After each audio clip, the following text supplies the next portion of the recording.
Hi അസ്സലാമു അലൈക്കും. ഞാനിപ്പോൾ ചെയ്തുകൊണ്ടിരിക്കുന്നത് എന്താണെന്നറിയോ? കുറേ ഷുഗറും കുറേ കോഫി പൗഡറും കുറേ ടീ പൗഡറും എല്ലാം കൂടി ഇട്ടിട്ട് കൂട്ടി കുഴക്കണ കാണുമ്പോൾ നിങ്ങളിത് എന്താണെന്നൊന്നും വിചാരിക്കേണ്ട. ഞാൻ നെയിൽ ഹെന്ന കോൺസിനുള്ള പ്രിപ്പറേഷനാണ് ഗൈസ്. അപ്പോൾ ഞാൻ അങ്ങനെ വിചാരിച്ചു ഒന്ന് രണ്ട് കാര്യങ്ങൾ നിങ്ങളടുത്ത് ഷെയർ ചെയ്യാമെന്ന് വിചാരിച്ചു. ഞാൻ ഈ ഫീൽഡിലേക്ക് വന്നിട്ട് ഒരു 6 ഇയേഴ്സ് ആയിട്ടോ. അന്ന് തൊട്ടിട്ടേ ഈ മൈലാഞ്ചി പ്രാന്തുള്ള ഒന്ന് രണ്ട് കസ്റ്റമേഴ്സ് എൻ്റെ അടുത്ത് വന്നിട്ട് ഒന്ന് രണ്ടോന്നല്ല കേട്ടോ, കുറച്ചധികം പേര് വന്നിട്ട് എൻ്റെ അടുത്ത് ചോദിക്കാറുണ്ട്, ഇതെങ്ങനെയാണ് ഉണ്ടാക്കുക, ലൈസൻസ് ഉണ്ടോ, ഇത്രയും അധികം ക്വാണ്ടിറ്റി എങ്ങനെയാണ് കിട്ടുക, ഏത് പാത്രത്തിലാണ് ഉണ്ടാക്കുക എന്ന് തുടങ്ങി ചോദിച്ചാലും തീരാത്ത അത്രയും അധികം സംശയം.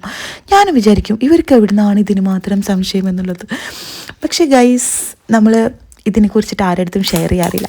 ഞാൻ എല്ലാവരുടെ അടുത്തും പറയാറുണ്ട് നമ്മളിതിനെക്കുറിച്ചിട്ട് ആരെടുത്തും ഷെയർ ചെയ്യാറില്ല എന്ന്. പക്ഷേ ഒരു കാര്യം ഞാൻ പറയാം, നിങ്ങൾ ട്രൈ ചെയ്തുകൊണ്ടിരിക്കുക. ഞാൻ ഇതിൻ്റെ ബാക്കിൽ എനിക്കൊരു സ്റ്റോറി ഉണ്ട് കേട്ടോ ഗൈസ്. അതായത് 10-20 വട്ടം ട്രൈ ചെയ്തിട്ടാണ് ഞാൻ ഈ ഒരു ലിക്വിഡ് ഇത്രയും അധികം ക്വാണ്ടിറ്റിയിൽ ഉണ്ടാക്കി തുടങ്ങിയത്.